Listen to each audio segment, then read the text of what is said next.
dipakai menjadi rujukan pembahasan kita malam hari ini di dalam 1 Petrus pasal yang pertama ayat 23. Tapi sebelum kita akan membaca ayat ini, saudara yang diberkati Tuhan, saya mau membawa kita dulu dalam suatu pemahaman atau pengertian tentang hidup yang baru atau memulai hidup baru di dalam Kristus.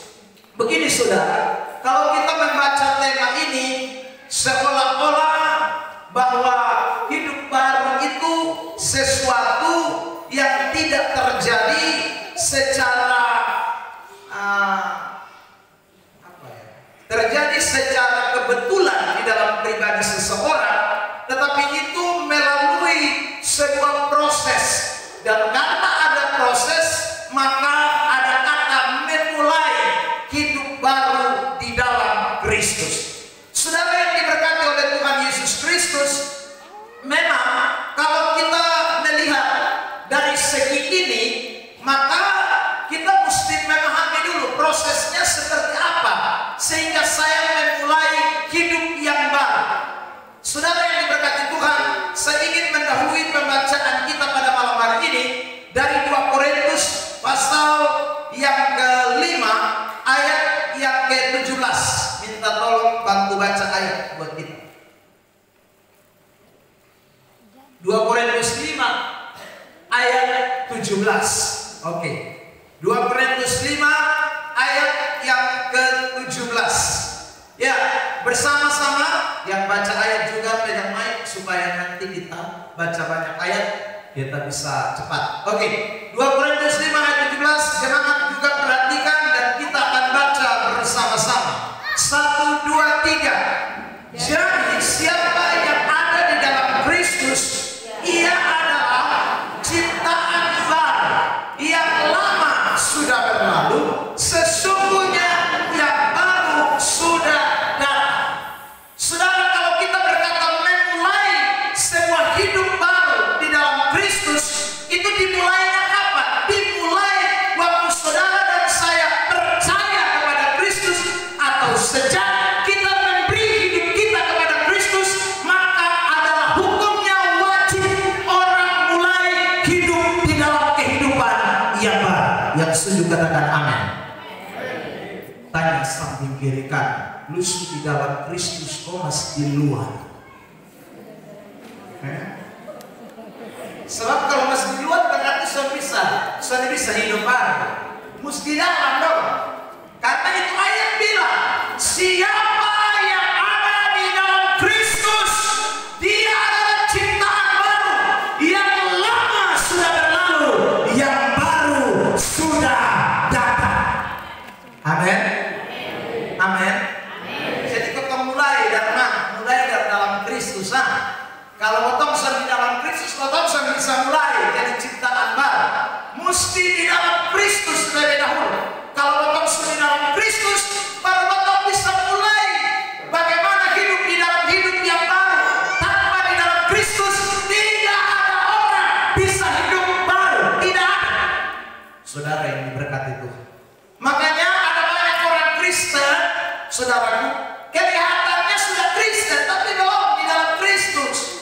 Karena belum di dalam Kristus, dia belum mulai hidup baru, dia belum start hidup baru, dia belum berjalan dalam hidup baru, karena dia belum ada di dalam Kristus.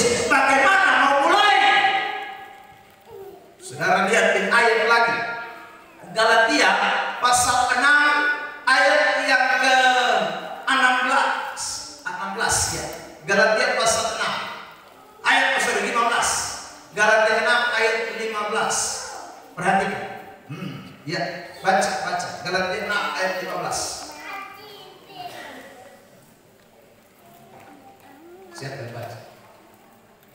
Galatia 6 ayat yang ke-15. Galatia 6 ayat yang ke-15. Sebab bersunat atau tidak bersunat tidak ada artinya, tetapi menjadi ciptaan baru itulah yang ada artinya. Menjadi ciptaan baru atau hidup baru itu ada arti. Jadi orang kalau tidak jadi Kristen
yang ada arti. Tapi kalau saudara menjadi ciptaan baru, itu baru ada arti. Saudara yang diberkati Tuhan, ini penting dalam kehidupan kekristenan. Jadi kita tidak boleh lupa, ciptaan baru itu menjadi sebuah esensi, menjadi percaya kepada Tuhan. Sebab kalau orang tidak mengalami yang namanya ciptaan baru, dia sebenarnya belum memulai sebuah kehidupan di dalam Tuhan. Dia belum jadi Kristen yang sesungguhnya. Karena Kristen sejati, mau tidak mau, dia harus menjadi ciptaan baru. Dia mesti hidup baru. Itu benar adalah Kristen yang sejati. Amin. Tanya sambil kiri kanan, lu tempelan kok asli? Dosen mau tanya dong ya, saudara. Ini penting ini. Kalau senang amat. Jadi kita masih start awal ini. Saya mau kasih tunjuk dulu ini. Ini pendahuluan. Ini penting. Nanti baru mau sampai. Ini kalau Petrus ngomong ini sudah lalu dalam. Sudah. Ya. Jadi itulah yang membuat orang bisa mengalami ciptaan baru. Itu yang sebenarnya dalam Kristus. Nah, sekarang kita masuk ke suratan 1 Petrus pasal 1 ayat 23. 1 Petrus 1 ayat 23 ini, kalau tadi saya tunjukkan, kita mulai proses dalam Kristus. Nah, 1 Petrus pasal 1 ayat 23 itu menjelaskan bagaimana orang yang di dalam Kristus itu kok bisa hidup baru. Bagaimana? Kok begitu beta percaya Tuhan, beta ada di dalam Tuhan, beta jadi anak Tuhan, lalu kok beta bisa jadi ciptaan baru. Nah, itu karena mana? Nah, itu yang dijelaskan 1 Petrus 1 ayat 23. Nah, 1 Petrus 1 ayat 23. Silakan baca.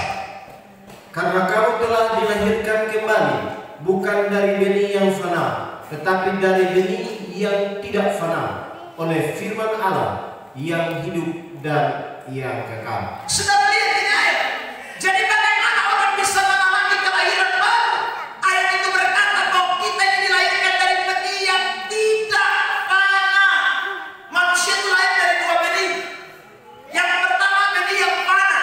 Benih yang fana itu yang mana? Yang jadi kita sekarang daging ini bisa ibu-ibu mengandung itu karena ada benih. Benih laki-laki yang saudaraku terjadi dalam kandungan ibu-ibu. Kalau tidak ada suami, tidak mungkin orang bisa hamil tiba-tiba. Tidak. Saudara. Jadi kalau ada orang datang, mama, besok tahu tiba-tiba perut main naik terus. Itu pasti ada laki-laki yang sombong dulu. Kalau ada suami mungkin ada benih. Saudara yang diberkati Tuhan, baru bisa ada anak bayi. Ada saudara janin di dalam kandungan seorang ibu itu karena ada benih. Nah, ayat ini bilang itu karena benih yang fana lahir manusia ini. Tapi orang-orang yang ada di dalam Kristus, kita yang mau saudara menjadi pengikut Tuhan, kita bukan lagi dilahirkan dari benih yang fana, tapi dari benih yang tidak fana. Itu artinya bahwa itu pekerjaan Allah. Hanya karena Tuhan kuasa firman Allah yang bisa mengajarkan orang mengalami kelahiran baru. Amin. Jadi kalau Tuhan sone kerja, orang sone bisa lahir baru. Biar negaranya non-stop. Kalau Tuhan sone kerja dalam lubuk hati, lubuk diri, sone ada orang bisa lahir baru. Karena lahir baru itu hanya bisa terjadi karena kerja kuasa Allah. Amin. Saudara yang diberkati Tuhan, ini penting. Makanya malam ini saudara, kita bukan mau hanya sekedar percaya kepada Tuhan, tapi bagaimana itu kerja kuasa percaya kepada Tuhan itu bekerja di dalam hidup saudara dan saya. Itu penting supaya melahirkan kita. Saya tadi kasih contoh saudara, kalau ada wanita dia cuma kenal laki-laki, itu laki-laki tidak pernah sonto dia, tidak pernah tidur dengan dia, tidak akan pernah ada saudara anak dalam kandungan, tidak akan ada. Tidak bisa. Hanya dari telepon satu di Kupang, satu diri berinin, ya. Satu dirinin. Ya, nanti lu lihat ya, besok lu supaya hamil. Ini betul-betul sudah mungkin.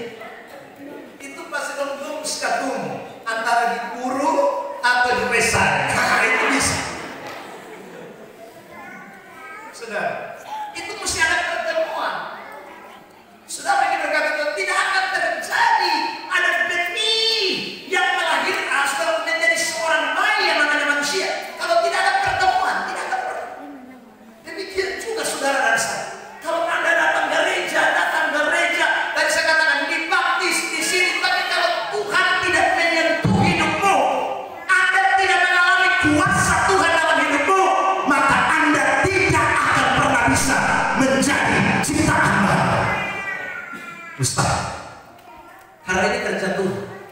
Sekarang kita mau kasih contoh. Lihat, jelas Yohanes pasal 3. Perhatikan ayat yang ke-5 mulai sampai 8. Saudara,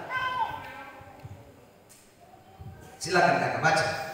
Yohanes 3 ayat 4 dulu. Ayat 4. Ayat 4. Ambil ya, silakan. Yohanes 3 ayat 4, kata Nikodemus kepadanya, bagaimanakah mungkin seorang dilahirkan kalau ia sudah tua?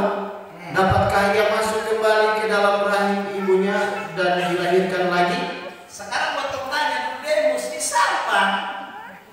Nikodemus sudah tahu dia lahir baru, ini karena Nikodemus ini siapa? Coba lihat ayat 1. Apakah dia tukang ojek atau dia pusat? Ya, Yakobus Yohanes 1 ayat 1. Yohanes 3 ayat 1.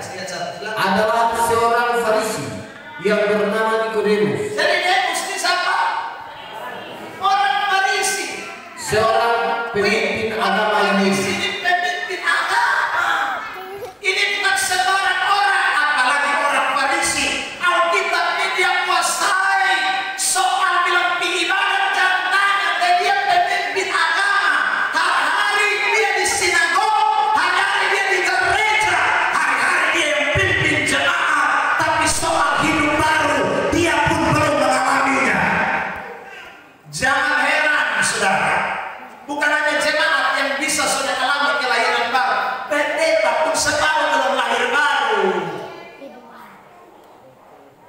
Ada ngomong ini, saudara. Ada begitu banyak pendeta yang pikul nama pendeta. Banyak majelis pikul nama majelis, tapi belum lahir baru. Itu Deus kawan dong.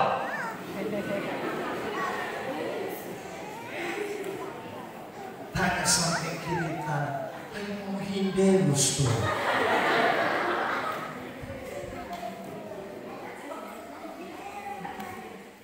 Itu Deus. Deus dia belum lahir baru aku. Pemimpin agama. Neno nak preto.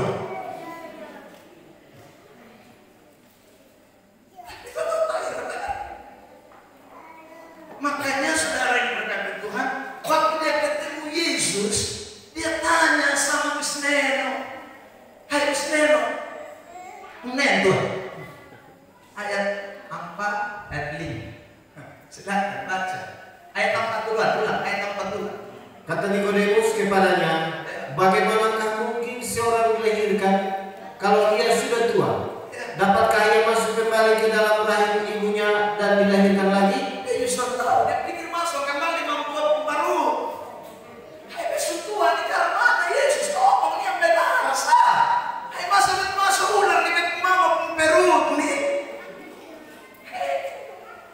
Dia sudah hidup, dia sudah tahu apa. Hai baca ayat 5 Tuhan. Jawab Yesus, aku berkata kepadamu, sesungguhnya jika seorang tidak dilahirkan dari air dan roh, ia tidak dapat masuk ke dalam kerajaan Allah. Saudara lihat, makanya tadi kalau dia pasal 6 ayat 15 bilang apa? Sunat tidak ada arti, yang ada arti ciptaan baru. Paulus lagi, Yesus berkata dalam ayat ini, saudara lihat, kalau orang tidak dilahirkan kembali, dia lihat kerajaan Allah pun tidak, apalagi mau masuk. Soalnya bisa. Termasuk Deus pemimpin agama itu ada kaum selama belum masuk surga. Padahal hari-hari pimpin jamaah lonceng ketiga bakal naik di mimbar. Foto salam dimulai. Tetap belum masuk surga. Angkat tangan pedas. Ulanglah kiranya damai sejahtera Allah menyertai. Tahu dia sendiri belum selamat. Demus.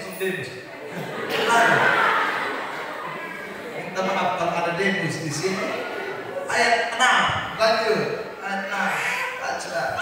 Apa yang dilahirkan dari daging adalah daging. Dari daging itu adalah daging terus. Dan apa yang dilahirkan dari roh adalah roh. Betul. Jadi kita bukan hanya mengalami kelahiran daging,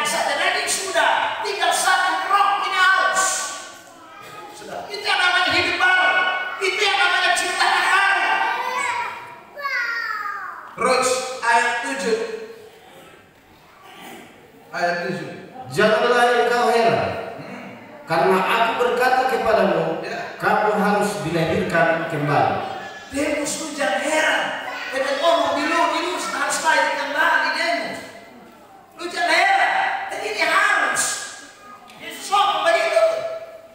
Pada pemimpin agama Yahudi. Saudara, lanjut ayat ke depan. Angin bertiup kemana ia mau, dan engkau mendengar bunyinya. Tetapi engkau tidak tahu dari mana ia datang atau kemana ia pergi. Demikianlah halnya dengan tiap-tiap orang yang lahir dari Roh. Amin. Sekarang saya tanya, ada saudara malam ini yang lihat angin? Tolong angkat. Ada yang lihat angin? Tidak. Tapi saudara rasakan ada angin tidak? Angin itu kita bisa rasakan, sudah. Tapi kita tidak bisa lihat bentuknya. Tuhan Yesus bilang begini, demikianlah orang yang dilahirkan kembali. Anda tidak tahu bagaimana Tuhan mengerjakan kelahiran kembali atas hidupmu. Tapi orang yang mengalami kuasa Tuhan karena kerja kuasa Allah, dia pasti akan nyata. Tidak bisa sembunyi. Walaupun Anda tidak tahu cara kerja Allah model apa, tapi buah-buah, tanda-tanda orang yang mengalami kelahiran baru itu pasti akan nampak. Beri tepuk tangan terbaik buat Tuhan Yesus. Sama seperti angin bergerak. Betul saudara lihat angin membentuk, tapi betul saudara bisa bilang angin saudara. Angin ada. Betul hanya bisa nikmati kalau angin tidak ada, betul putus nafas semua. Tapi karena betul masih hidup ini karena ada oksigen, ada angin yang masih berhembus. Kalau tidak percaya, Anda masuk ke ruangan tertutup rapat-rapat di sana, tidak ada jendela, tidak ada pintu. Kira-kira berapa jam kau akan hidup? Lama-lama. Nah, ini tidak ada. Demikian juga kerja kuasa Allah. Jadi kalau saudara tanya bagaimana saya bisa mengalami kelahiran baru, jawabannya simpel. Beri hidupmu kepada Tuhan. Karena begitu kau berikan hidupmu kepada Tuhan, Tuhan yang akan mengerjakan kelahiran baru di dalam hidup saudara dan saya. Amin. Saya tanya sekarang, malam ini siapa yang memberikan hidupnya kepada Tuhan? Angkat-angkat. Yang mau saja, yang tidak mau biar. Yang mau menyerahkan hidupnya kepada Tuhan. Amin, saudara. Amin. Kita tidak bisa mengalami ciptaan baru. Jadi ini tema nanti, saudara, tim pulang sama-sama. Anda tidak mulai. Kenapa? Karena Anda tidak memberi hidupmu kepada Tuhan. Siapa yang mau rubah orang, tim akan pulang. Saudara, tidak ada orang yang bisa, saudara, merubah manusia. Tidak ada. Itu semuanya kerja kuasa Tuhan. Makanya tadi 1 Petrus pasal yang pertama ayat 23 jelas menyatakan bahwa kerja ciptaan baru itu hanya oleh pekerjaan roh, oleh pekerjaan kuasa firman Allah. Titus pasal 3 ayat 5 juga mengatakan hampir mirip. Silakan Titus pasal 3 ayat 5. Ini Allah Tritunggal yang kerja ciptaan baru. Silakan. Pada waktu itu dia telah menyelamatkan kita, bukan karena perbuatan baik yang telah kita lakukan, tetapi karena rahmat-Nya oleh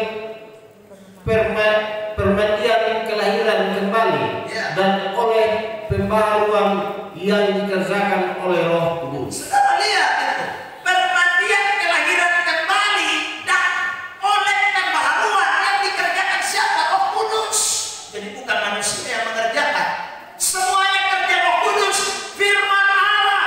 Jadi begitu Anda datang ke gereja, Anda memberi hidupmu kepada firman, memberi hidup kepada Roh Kudus, maka Roh Kudus dan firman Allah yang akan membaharui, yang mengerjakan hidupmu sehingga engkau bukan lagi menjadi ciptaan yang lama,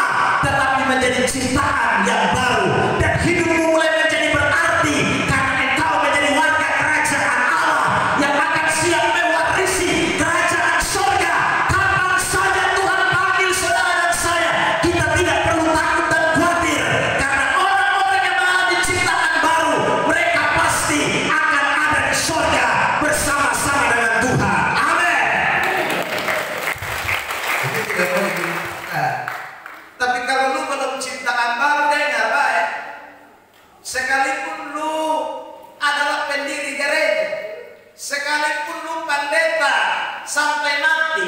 Sekalipun majelis, saudaraku, sampai 5 periode tak tergantikan.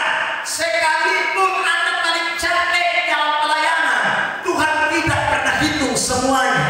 Karena yang membuat hidup kekristenan menjadi berarti hanya orang-orang yang mengalami ciptaan baru. Amin. Jadi jangan lupa ini, saudara. Makanya Matius 7 ayat 21, 22, 23 ini jelas. Silakan baca. Matius 7 ayat 21, 22, 23. Matius 7 ayat 21, bukan setiap orang yang berseru kepadaku, Tuhan, Tuhan, akan masuk ke dalam kerajaan sorga, melainkan dia yang melakukan kehendak Bapa-Ku yang di sorga. Terus ayat kedua. Pada hari terakhir banyak orang akan berseru kepadaku, Tuhan, Tuhan, bukankah kami berbuat demi namamu dan mengusir setan demi namamu? Itu luar biasa. Dan mengadakan banyak mujizat demi namamu juga. Apa Tuhan bilang? Ayat ketiga. Pada waktu itulah aku akan berterus terang kepada mereka dan berkata, aku tidak pernah mengenal kamu. Janganlah lari daripadaku kamu sekalian berbuat kejahatan. Tuhan sudah kenal. Padahal dong luar biasa. Usir setan, bernubuat, lakukan mujizat. Itu terlalu hebat. Tapi Tuhan bilang aku tidak kenal kamu. Saudara yang berkata Tuhan, kenapa Tuhan tidak kenal? Ya karena Tuhan tidak pernah hadir dalam hidup mereka. Tuhan tidak pernah di dalam mereka. Sekali karena kalau Tuhan ada dalam hidup seseorang, hidupnya itu akan mengalami ciptaan baru. Dia tidak mungkin hidup lama, tidak mungkin, saudara. Karena kuasa Tuhan itu akan bekerja merubah orang, seperti Nikodemus di rumah, saudara. Tanpa Tuhan tidak ada yang bisa. Makanya saudara yang berkata Tuhan, orang-orang yang mengalami ciptaan baru itu pasti punya tanda, punya ciri, punya action hidup yang nyata, tidak mungkin tidak. Lihat ayatnya. Tadi kita baca 1 Petrus pasal 1 ayat 23. Ayat 23 itu tampilkan ayat 23. Saudara lihat ini kalimat dimulai dengan kata karena. Karena kamu telah dilahirkan kembali. Kata karena itu kata yang menjelaskan sesuatu. Ya saudara. Jadi ciptaan baru itu ada terjadi rentetannya, ada cerita panjang. Baru kesimpulannya karena sudah mengalami ciptaan baru. Ceritanya begini, saya kasih contoh. Saya sudah sampai di ring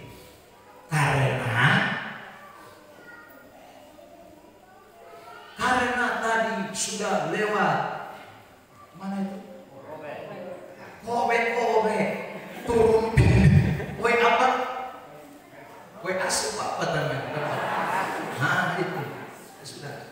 Itu cerita panjangnya. Nah, kalau kita cuma baca ayat 23, kita tidak tahu cerita panjangnya bagaimana. Saudara yang diberkati Tuhan. Jadi ayat 23 ini cuma kesimpulan bahwa inilah orang sudah lahir baru. Tapi orang yang lahir baru itu seperti apa? Rasul Petrus menjelaskan mulai ayat yang ke-14. Ya. Baru ayat yang ke-23 dia bicara soal lahir baru. Nah, malam ini saudara, saya mengajak kita untuk memperhatikan ciri-ciri orang yang sudah lahir baru itu seperti apa. Ya, lihat. Perhatikan ayat 14, 1 Petrus 1 ayat 14. Silakan dibacakan buat kita. Hiduplah sebagai anak-anak yang taat dan jangan turuti hawa nafsu yang menguasai kamu pada waktu kebodohanmu. Terus ayat yang ke-15, terus baca. Ayat 15, 16. Tetapi hendaklah kamu menjadi kudus di dalam seluruh hidupmu sama seperti Dia yang kudus, yang telah memanggil kamu. Ayat 16. Sebab ada tertulis, kuduslah kamu sebab aku kudus. Ayat 17. Dan jika kamu menyebutnya Bapa, yaitu Dia yang tanpa memandang muka, menghakimi semua orang menurut perbuatannya, maka hendaklah kamu hidup ketakutan selama kamu menumpang di dunia ini. Ayat yang ke-18. Sebab kamu tahu bahwa kamu telah ditebus dengan cara hidupmu yang sia-sia, yang kamu warisi dari nenek moyangmu itu, bukan dengan barang yang fana, bukan pula dengan perak atau emas, Ayat 19. melainkan dengan darah yang mahal, yaitu darah Kristus yang sama seperti darah anak domba yang tak bernoda dan tak bercacat. 20. Ia telah dipilih sebelum dunia dijadikan, tetapi karena kamu baru menyatakan dirinya pada zaman akhir. 1 dan 22. Oleh Dialah kamu percaya kepada Allah. Oleh Dia kamu percaya kepada Allah. Oleh siapa? Oleh Yesus yang sudah mati tebus dosa kita, yang sudah disalibkan dan memberi darahnya, dirinya untuk kita semua. Oleh Dia kita itu menjadi percaya. Terus, Yang telah membangkitkan Dia dari antara orang mati, dan Yang telah memuliakannya, sehingga imanmu dan pengharapanmu tertuju kepada Allah. ya, ayat 22. Karena kamu telah menyucikan dirimu oleh ketaatan kepada kebenaran, sehingga kamu dapat mengamalkan kasih persaudaraan yang tulus ikhlas.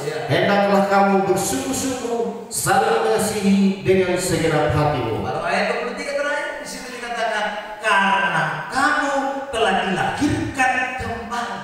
Jadi kenapa Petrus ngomong dari ayat 14 sampai ayat 21 begitu menekankan soal hidup yang harus beda, saudara? Itu karena sekali lagi mereka ini orang-orang yang sudah ditebus, mereka ini adalah orang-orang yang sudah dibeli, mereka ini sudah mengalami yang namanya kuasa kebangkitan Kristus. Nah, karena itu orang-orang ini sudah mengalami ciptaan baru, sudah mengalami pembaruan dalam Tuhan. Orang yang mengalami pembaruan dalam Tuhan wajib hukumnya untuk hidup seperti ayat 14, 15, 16, 17 sampai dengan ayat yang ke-22. Tidak bisa tidak, saudara berkata. Nah, apa saja itu? Sekarang kita rinci satu persatu. Yang pertama, saudara lihat ayat yang ke-14, dibacakan ulang ayat 14. Silakan. Ayat 14. Hiduplah sebagai anak-anak yang taat. Hiduplah sebagai anak-anak yang taat. Sampai di situ. Saudara, orang yang sudah mengalami ciptaan baru itu pasti memiliki yang namanya ketaatan. Bilang sama-sama dengan saya, ketaatan. Amin. Amin. Jadi orang kalau sudah mengalami ciptaan baru, dia pasti mengalami yang namanya ketaatan. Jadi kalau orang Kristen tidak taat, itu berarti belum mengalami ciptaan baru. Jangan taat. Saudara yang diberkati Tuhan, taat itu lebih gampang diterjemahkan begini, kesetiaan. Jadi orang Kristen yang taat itu adalah orang Kristen yang pasti setia. Tidak mungkin saudara orang Kristen bisa setia tanpa ketaatan. Lonceng bunyi, ting, ting. Lonceng pertama, saudara. Kalau dia tidak taat, dia bilang begini, ini hari apa kau dong pukul lonceng itu? Ya sudah, kita mau bikin umur dong pukul lonceng. Hai, Negus, lu dengar itu pukul berapa kali? Orang mati kok pikir aja. Ini kalau orang tidak taat, saudara, lonceng gereja bunyi, dia angkat motor, cari apa? Daun kesapi dong. Saudara, orang kalau tidak taat pasti tidak setia. Orang kalau taat itu pasti setia. Jadi kalau orang mau saudaraku mengalami ketaatan, dia mesti mengalami ciptaan baru. Tanpa mengalami ciptaan baru, tidak ada orang bisa taat kepada Tuhan. Amin. Amin. Makanya banyak majelis yang tidak ciptaan baru dong. Itu dong rajin itu pas dong majelis. Kalau dong pas majelis itu, wih, saudaraku, Lonceng belum bunyi dulu kunci story. Itu karena dia majelis. Begitu dia tidak lagi jadi majelis, lonceng ketiga pun dia pemuka kita belum lihat. Saudara, kenapa? Karena dia ada majelis yang tidak ciptaan baru. Kalau orang Kristen tidak mengalami ciptaan baru, susah. Doa pakai pusok doa pun dia tetap berdiri di tempat. Saudara, ini lu mau tertarik pakai apa lo bahwa dia bisa bergerak? Saudara, karena memang orang kalau sudah mengalami ciptaan baru sudah bisa hidup di dalam ketaatan. Dia semangat lihat di ketaatan. Sekarang suka ngomong begini, kau tahu di gereja terus, kau nanti Tuhan ini kau ada lagi. Nanti kau ada lagi, kau makan minum di rumah. Hai mama, hai lu pikir coba. Lu pikir kau pergi gereja terus nanti Tuhan kau ada lagi. Jadi mama lu sudah biar apa cantik ya sudah. Nah, ini karena apa? Dia belum mengalami yang namanya ciptaan baru. Kalau belum mengalami ciptaan baru, saya ulang, orang Kristen tidak akan bisa taat kepada firman Allah. Padahal Alkitab mau orang Kristen taat, orang Kristen setia, orang Kristen tunduk kepada apa yang Tuhan kehendaki. Karena hanya dengan ketaatanmu sajalah engkau menunjukkan bahwa Anda adalah orang-orang Kristen sejati yang mengalami ciptaan baru. Amin. Amin. Saudara yang berkata itu, orang setia penting sekali. Tapi orang tidak bisa setia kalau tanpa Tuhan yang membuat orang itu mengalami kesetiaan. Amsal 20 ayat 6. Kalau bantu baca ayat itu. Amsal pasal 20 ayat 6. Silakan. Amsal 20 ayat yang ke-6. Banyak orang menyebut diri baik hati, tetapi orang yang setia, siapakah yang menemukannya? Orang setia itu susah memang. Yang baik hati terlalu banyak. Tapi coba cari yang setia susah. Om Daniel di bawah baik hati. Mas setia semua. Om Minggus di kali sama baik hati. Tapi setia sonde. Dong baik hati karena kamu baik. Kalau ada kerja di gereja itu kudu datang sonde dengan orang kalau baik hati. Hari Minggu dong di mana? Tuhan. Ya sudah. Waktu ibadah ada di mana? Waktu kaum bapak ada di mana? Waktu wanita didik ada di mana? Waktu pemuda remaja ada di mana? Saudara, kalau kerja bakti nomor rame. Saudara yang diberkati itu karena apa? Karena baik sah, setia tidak. Ya saudara, baik tetapi setia tidak. Tuhan tidak cari orang baik, tapi Tuhan cari orang setia. Karena orang setia sudah pasti baik, tapi orang baik belum tentu setia. Amin. Bilang sampai kiri kanan, setia perlu baik. Harus setia. Amin saudara. Orang setia itu pasti orang baik. Amin. Iya. Karena orang kalau setia kepada Tuhan masa dia baik, pasti dia baik lah. Ya. Hanya karena sekali lagi orang banyak yang sekali lagi tidak setia kepada Tuhan. Makanya saudara hidupnya jadinya baiknya musiman. Ya. Jadi hari ini saya mau tekankan kepada kita semua. Kalau saudara menjadi orang Kristen yang namanya ciptaan baru, pasti saudara menjadi orang setia. Amin. Ya, ibu pendeta tidak akan susah-susah kalau dapat jemaat semua setia. Ya, saudara yang diberkati Tuhan. Ya, jemaat juga akan senang kalau dapat pendeta yang setia. Amin. Amin. Ya, karena ada pendeta baik tapi setia. Saudara, ya, jadi kesetiaan itu penting.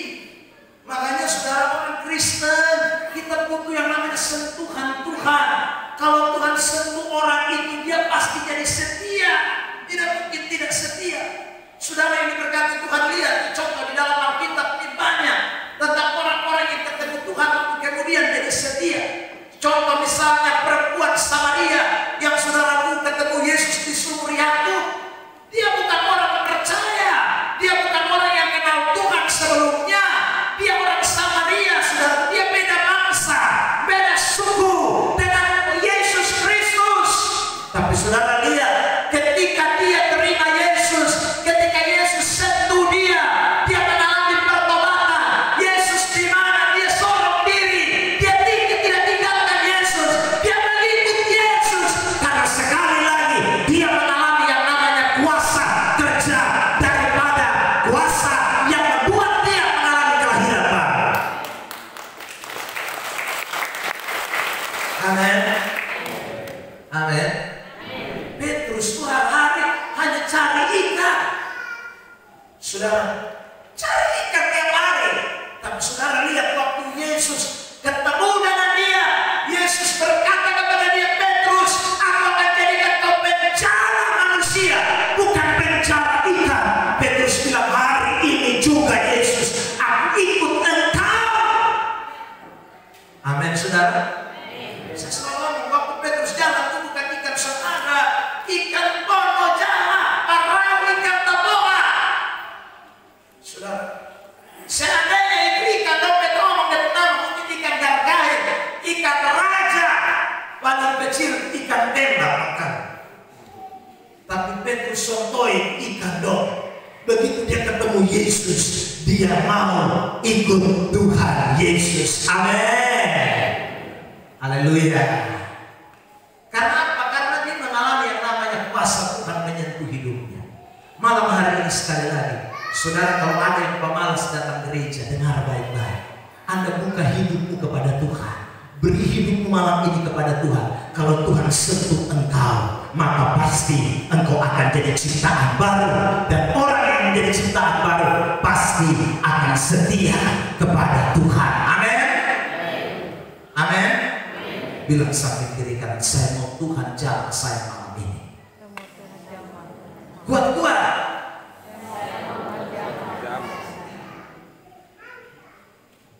Karena ada banyak orang yang tidak dijamah Tuhan. Tuhan tidak masuk dalam diri ini untuk repot. Meskipun waktu baca ayat ini dobel-dobel kali, Ibrani 10 ayat 25. Coba tahu ayat Ibrani 10 ayat 25 ini, makanya orang Kristen semua hafal habis. Tapi dong lakukan itu dong pemalas. Ibrani 10 ayat 25, silakan kita baca.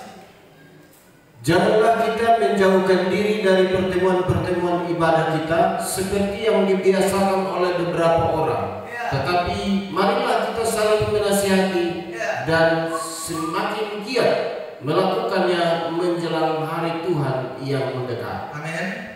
Sekarang saya mau tanya kepada Bapak Mama, saudara, ibadah itu baik peson. Saya ulang lagi, ibadah itu baik peson. Ulang, lalu itu bertanya yang kedua, pesta itu baik peson.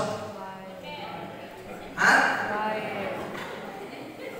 Ada yang bilang baik, ada yang peson. Ada yang bilang hidup jubing itu baik peson. Soalnya potong pintu baik, potong makan. Potong pintu baik, potong pintu joget. Itu bagus juga. Oke. Kalau kita bilang baiklah, pesta baik, ibadah baik. Sekarang saya kasih pilihan kepada saudara. Dua-duanya baik ya. Tapi sekarang kalau ini diperhadapkan kepada saudara antara ibadah dan pesta, saudara pilih mana? Betul? Siapa yang pilih ibadah? Betul ya? Ibu pendeta coba lihat dulu yang pilih ibadah. Supaya nanti ada pesta, jangan pesta, datang ke baktian. Saudara yang diberkati oleh Tuhan. Orang semua tahu ibadat baik, tapi kadang kalau orang tidak mau datang ke baktian, padahal ibadat baik. Tidak ada ayat yang bilang kau ibadat rugi, tidak ada. Silakan baca dari Kejadian sampai Wahyu. Kalau ada, setuju. Ibadat rugi Bapak. Yang ada ibadat itu mendatangkan keuntungan.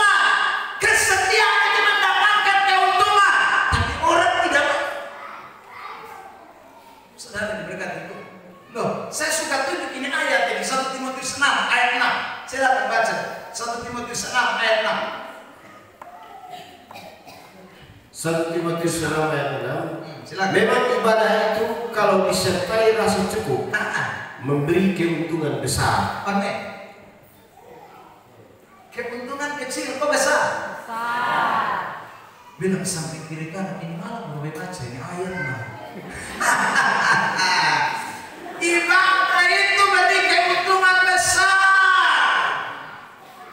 Tapi berapa banyak orang tidak suka ibadah?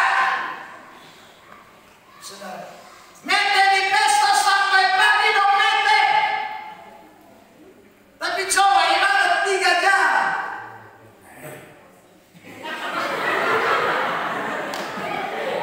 Macam kelelahan ada di kursi itu. Saudara tahu, padahal ibadah itu kita bilang untuk besar. Ada baca ayat di mana yang bilang pesta itu membawa keuntungan besar? Tidak ada. Rugi apa? Saudara yang diberkati Tuhan. Tapi orang tidak mau. Kenapa? Karena kuasa Tuhan belum sentuh dia. Kalau kuasa Tuhan belum sentuh orang, firman Tuhan bilang baik, setan bilang tidak baik. Tutup dia punya mata iman, tutup dia punya mata rohani, sehingga dia tidak bisa lihat kebaikan-kebaikan yang sebenarnya dia akan terima. Amin. Bilang samping kiri kanan, setan itu penipu Pak.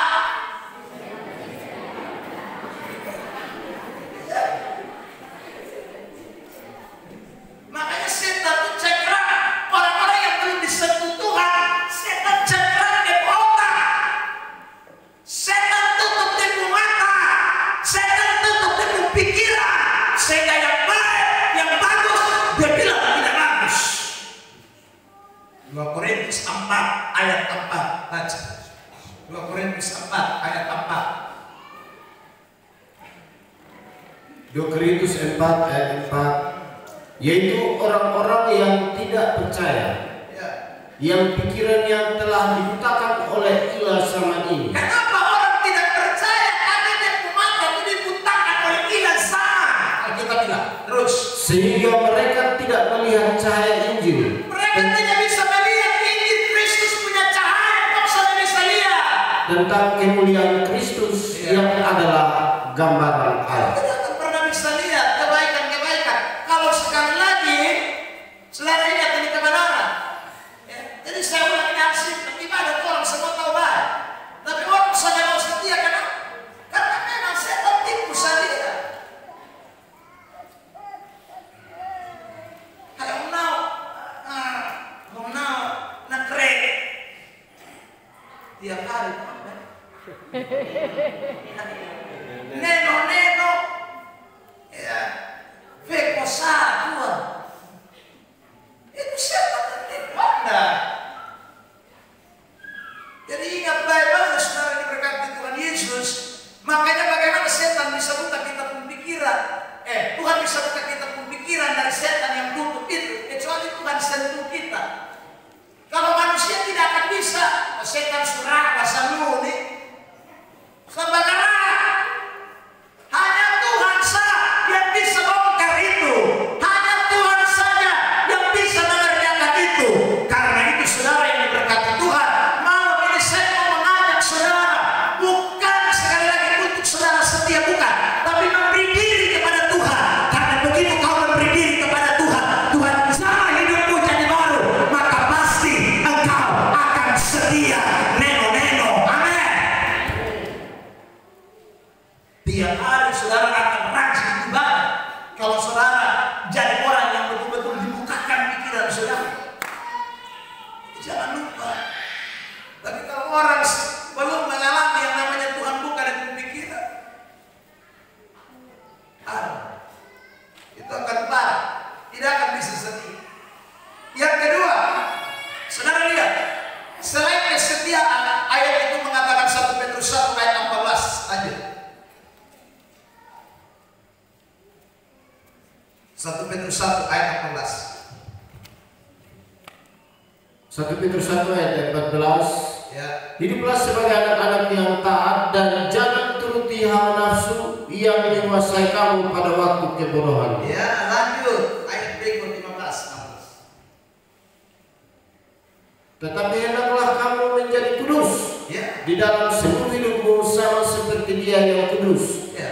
yang telah memanggil kamu. Ayat 16.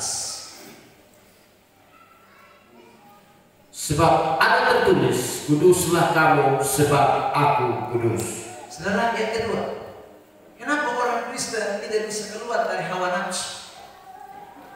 Ya. Minta maaf, anak-anak muda, Anda tidak bisa keluar dari hawa nafsu. Hari-hari ini saudara yang diberkati, banyak anak-anak muda yang hamil di luar nikah. Ya, datang-datang subunting memang. Baru datang di gereja, ibu pendeta, bebas 5 bulan. Kenapa orang Kristen begini? Alkitab tidak mengajarkan saudaraku orang Kristen untuk hidup di dalam hawa nafsu. Kenapa banyak orang Kristen saudaraku hidupnya tidak jelas? Suami selingkuh sana, selingkuh sini. Selingkuh ini bukan hanya di kota, di desa juga banyak. Saudara yang berkati itu, so tahu diri, hawa nafsu, kekudusan tidak ada pada gereja. Karena kalau Yesus tidak sentuh mereka, kalau Yesus sentuh orang-orang tidak mungkin hidup sembarangan hawa nafsu kedagingan model kayak begini, saudara. Orang akan jaga diri baik-baik. Ya gadis-gadis, nona-nona, jaga diri. Kesucian itu penting, kekudusan itu penting. Saudara yang diberkati oleh Tuhan. Ya. Kalau dapat nyong-nyong yang bagatal, Anda jangan mau. Sungguh. Jadi nona yang boy berat. Yang sana bagatal, dia yang bagatal. Dia bilang, apa dulu jauh-jauh? Apa sosok? Ini kota yang boy. Saudara diberkati, jangan anak Tuhan harus jaga kekudusan. Amin. Kudus itu berarti beda. Orang dunia itu ikut hawa nafsu, kita tidak. Orang Kristen hidup dalam kekudusan. Saudara yang diberkati oleh Tuhan, hidup kekristenan itu mesti beda. Orang Mustafalia, orang Kristen, orang dunia itu sama-sama, itu baru betul. Maleakhi pasal 3 ayat 18, baca itu ayat. Maleakhi pasal 3 ayat 18. Maleakhi pasal 3 ayat 18. Maleakhi pasal 3 ayat 18. Maka kamu akan melihat kembali perbedaan antara orang benar dan orang fasik, antara orang yang beribadah kepada Allah dan orang yang tidak beribadah kepadanya. Beda, bisa sama. Karena orang-orang yang sudah hidup di dalam Kristus, hidupnya dimupahkan, dia tidak hidup di bawah hawa nafsu. Tidak, hidupnya kudus, kudus sifatnya terpisah, beda, bisa sama. Roma 12 ayat 2 juga mengatakan, silakan dibaca Roma 12 ayat 2, silakan. Roma 12 ayat yang kedua, janganlah kamu menjadi serupa dengan dunia ini, Ya.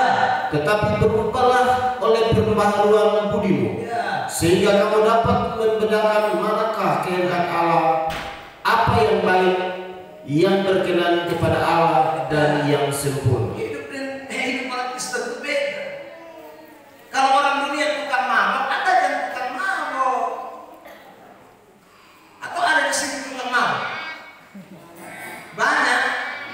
Aduh, malam ini Anda harus beri diri kepada Tuhan supaya Tuhan jamah hidup, supaya jangan kayak orang dunia. Orang dunia tiap mabok larut. Orang Kristen soleh. Tapi memang tadi saya ngomong tuh, kalau Nikodemus sampai masa lain baru, pemimpin anak masa lain baru. Sekarang itu banyak pendeta mas mabok larut, banyak. Majelis mabok larut, banyak. Saudara, kenapa? Karena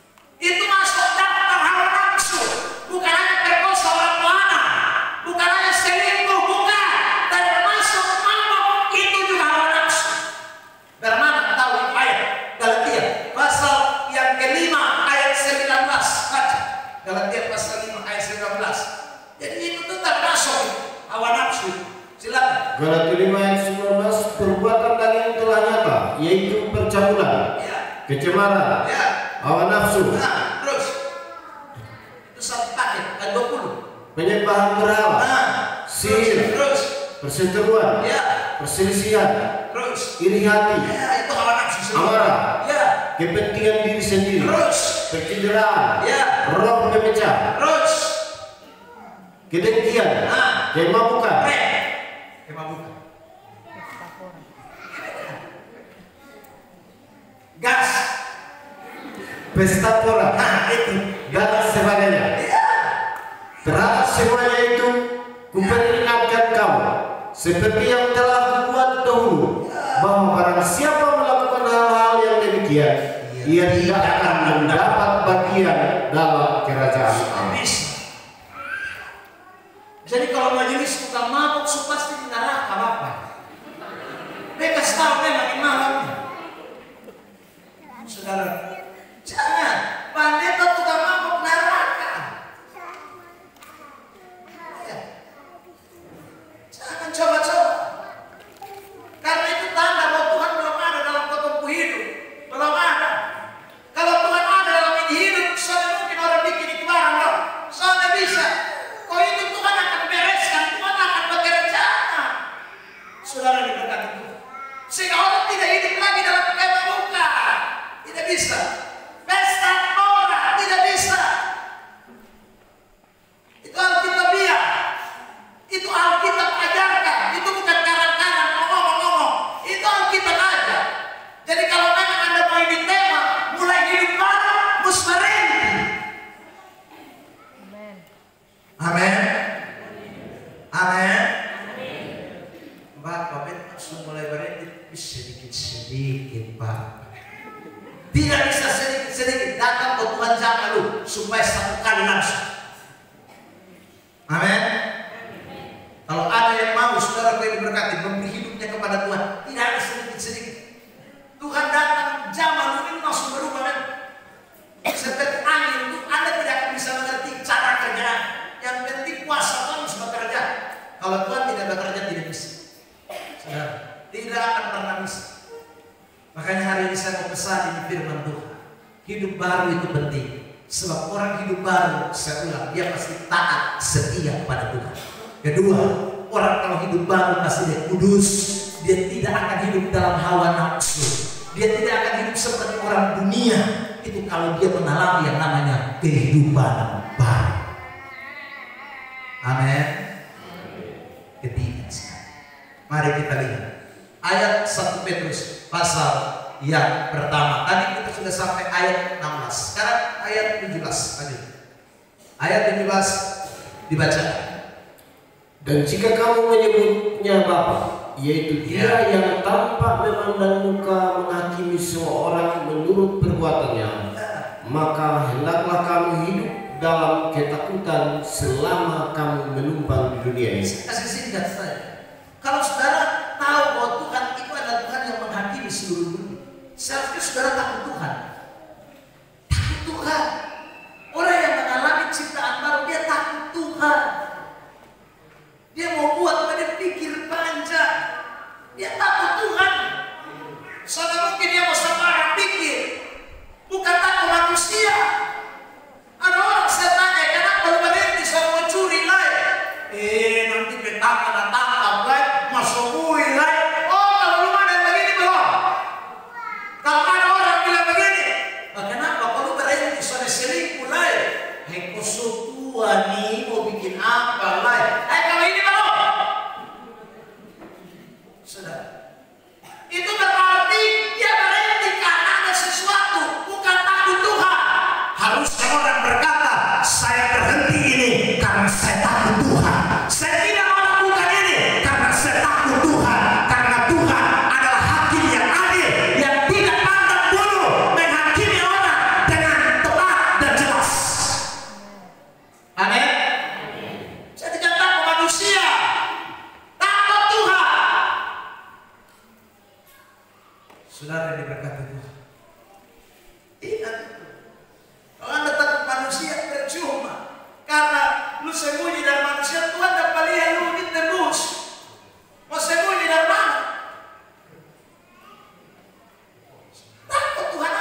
penting untuk kita sekali.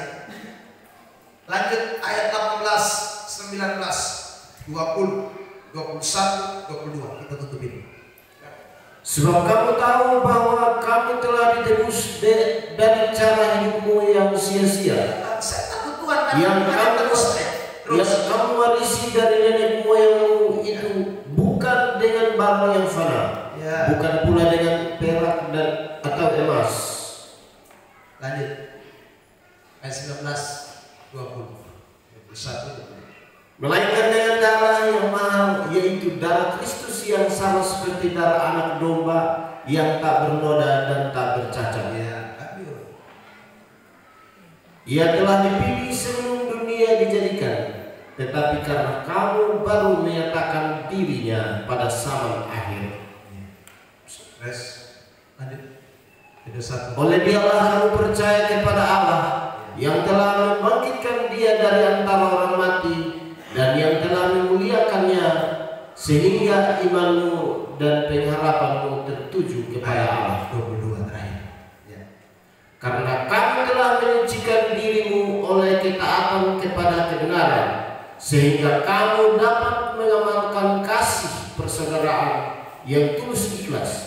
Hendaklah kamu bersungguh-sungguh saling mengasihi dengan segenap hati. Yang terakhir sudah, orang kalau mengalami ciptaan baru, saya ulang, dia pasti taat, setia. 2, dia pasti menjauhkan diri dari hawa nafsu, kejahatan, saudara. Ya, dia hidup dalam kekudusan. 3, pasti dia takut Tuhan. Sungguh-sungguh kata Tuhan tebus dia, Tuhan yang akan mengadili orang yang hidup dan mati. Dia pasti akan takut sama Tuhan. Lalu yang keempat, dia pasti hidup di dalam kasih terhadap seorang dengan yang lain. Ayat itu mengatakan dengan jelas, kasih persaudaraan yang tulus ikhlas. Bersungguh-sungguh kamu saling mengasihi dengan segenap hatimu. Saudara yang diberkati Tuhan, kasih satu dengan yang lain hari-hari ini semakin banyak, semakin lumpuh. Apalagi keadaan hari-hari ini tambah sulit. Ya. Orang itu kebanyakan egois. Orang kebanyakan saudara pentingkan diri sendiri, sampai peduli dan orang lain. Lu mati-mati di situ, urus lu ini apa, saudara? Ya, bukan hanya dalam hal jasmani, dalam hal rohani itu orang sudah tidak peduli lagi. Kasih sudah tidak ada. Saudara dengar baik-baik ini. Kalau kasih tidak ada lagi, maka tidak ada orang yang penginjilan, tidak akan ada. Siapa mau penginjilan? Tidak ada kasih. Saudara tahu malam ini KPI terjadi karena ada Yerusalem yang mengasihi saudara. Kalau tidak mungkin. Dan dia tak mau datang melayani di sini. Kalau tidak ada kasih, dia tidak datang. Bayaran loh. Saudara yang berkati Tuhan, kasih penting. Tanpa kasih orang tidak mau berkorban. Tanpa kasih tidak akan ada orang yang mau rela melakukan sesuatu. Kasih itu penting sekali dalam hidup Kristen. Tapi orang yang mana yang bisa mengasihi kecuali kalau dia dijamah oleh Tuhan. Kalau Tuhan tidak jamah orang, orang tidak mungkin bisa mengasihi orang yang lain. Kalau dia mengasihi, dia hitung-hitung. Ya, dia hitung-hitung. Saya tinggal di Bolok. Itu kalau ada kumpul keluarga, dong buka catatan, dong lihat. Itu hari dia tidak datang di Kotong. Biar undangan datang, dia tidak akan pilih. Karena waktu itu lu sudah datang di dia. Ya. Tapi dia lihat dulu, wih nama ada. Nah, dia curhat, kan dia kasih berapa? 50.000. Dia pilih, dia kasih 50. So, mungkin dia kasih 100. Meskipun 50 itu dari tahun 2001. Itu kasih manusia. Lu kasih apa beta, dia kasih lu itu. Saudara diberkati. Tapi ayat ini tidak bicara soal kasih manusia, kasih Tuhan. Kasih Tuhan itu rela berkorban untuk orang lain. Sekalipun terkadang dia tidak menerima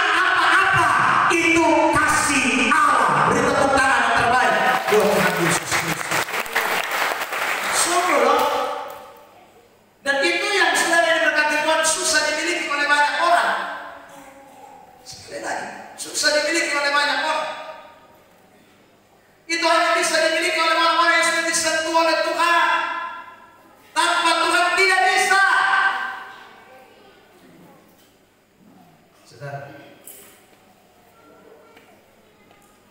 ini penting buat kita sekali.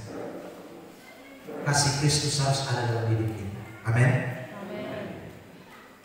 Melayani Tuhan itu butuh kasih Tuhan. Kalau tidak mengasihi tidak bisa. Tadi saya mendengarkan cerita bahwa selesai tadi pagi semua tim tersebar mengunjungi rumah saudara. Jauh-jauh pergi mendoa. Pertanyaan, saudara kasih apa sama mereka? Tidak kan? Tapi kenapa mereka mau pergi ke sana? Karena satu jawabannya, mereka mengasihi saudara. Ini contoh yang nyata. Karena itu orang Kristen memang harus punya kasih. Kalau kasih itu tidak ada, sorry mereka mau mulu. Nanti potong sembatoy satu dengan yang lain. Mati baru potong tinggi. Kalau mati baru pindah cuma. Kau hanya pergi kau kubur dia. Saudara diberkati. Karena mati tidak bisa rumah orang. Tidak bisa. Hidup ini yang penting. Masih hidup itu kunjungi memang, tapi itu hanya bisa terjadi kalau ada kasih. Amin. Amin. Pernah saya suka cerita ini di mana-mana. Dan ini ceritanya di Alor sana. Ibu pendeta orang Alor. Kami sama-sama orang Alor. Di Alor sana bukan di timur sih. Ini dia laki sunati, tetapi dia laki ini pamalas gereja minta. Tidak pernah ibadah. Tapi begitu mati, Mang Tua menangis di muka pintu. Pak, sambil Mang Tua peluk Alkitab. Pak, sekalipun lu di dunia ini lu suka baca Alkitab, lu pikir aja lu soleh, Bapak.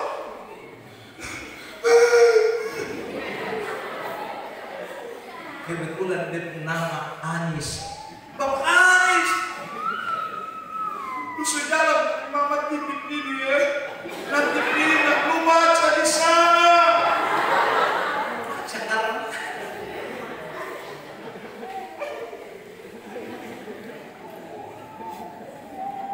Itu Alkitab buah. Yang mata kami nyala ini saja tidak baca. Apalagi yang mata suku itu begitu. Belum lagi taruh kapas gua di sini.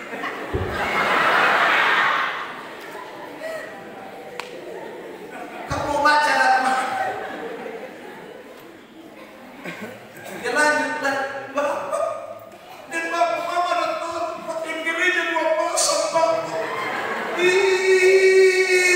Memang Bapak bisa mengerti. Lu boy parah. Saudara yang diberkati. Tidak terlambat, mati tidak bisa merubah keadaan. Amin. Kalau lu mau waktu baca Alkitab, kalau lu mengasihi dia, omong dan sekarang. Omong memang. Tiap minggu lonceng ada bunyi itu lu mulut capain. Mama marah. Ayo Bapak, kau pikir ini. Sayang Bapak, kasih tahu dia. Karena sudah bisa darahkan dan surga maka tumbuh, sudah bisa. Paling hanya bandana sadar sudah bisa.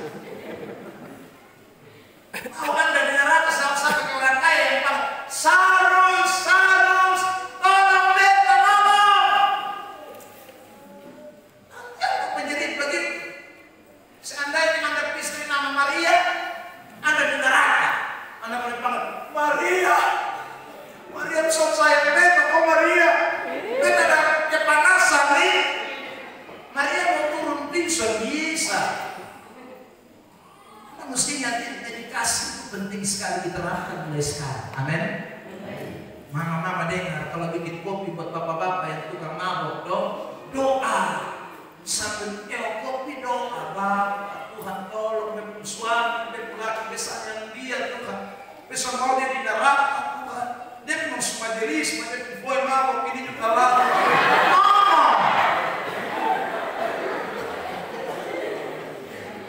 Amin.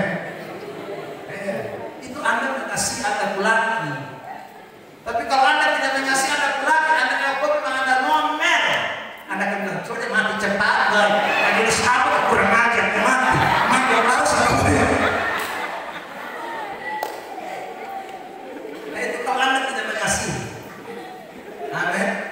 Biar kemudian mati cepat, tapi kami baru lah kenapa? Ada ngomong yang beta, jangan.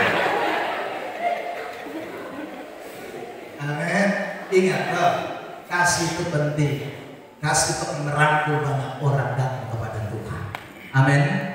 Kasih itu terkadang bukan hanya peluk, tapi kadang mustongol, kadang mushaja. Itu kasih. Jadi Anda jadi menilai kasih itu hanya baik-baik. Kasih itu terkadang omong keras. Termasuk malam yang ngomong nih, karena kita kasih. Sungguh. Justru kalau Anda bikin salah orang ngomong baik, itu orang cinta lu. Apalagi Anda semua jangan pilih salah baru dia bilang, kamu parus, kenapa? Ini soal cinta lu, kita bilang dia cinta lu, sobek. Yang cinta itu justru yang cegah, yang tarik lu. Walaupun kadang dia tarik kasar, tapi itu cintanya kepada Anda dan saya. Amin. Beri tepuk tangan dulu yang terbaik.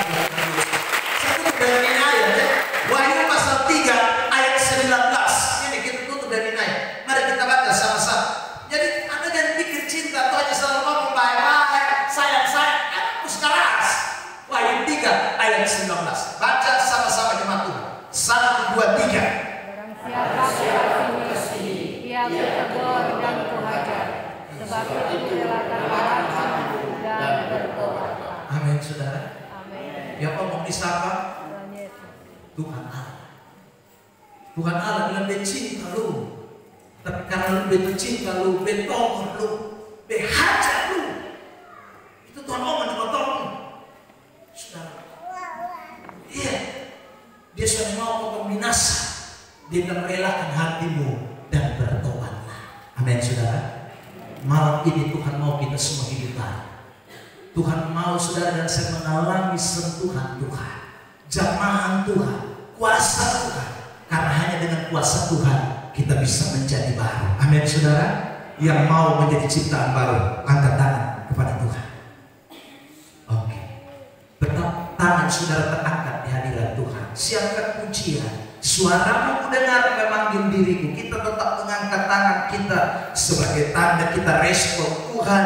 Kita butuh Tuhan. Saya mau ciptaan baru. Saya mau taat. Saya mau menjauhi hawa nafsu. Saya mau hidup baru. Saya mau tinggalkan kedagingan. Saya mau takut Tuhan. Saya mau hidup dalam kasih. Itu yang menjadi penting buat saudara dan saya. Di hadirat Tuhan kita bangkit berdiri semua. Betapa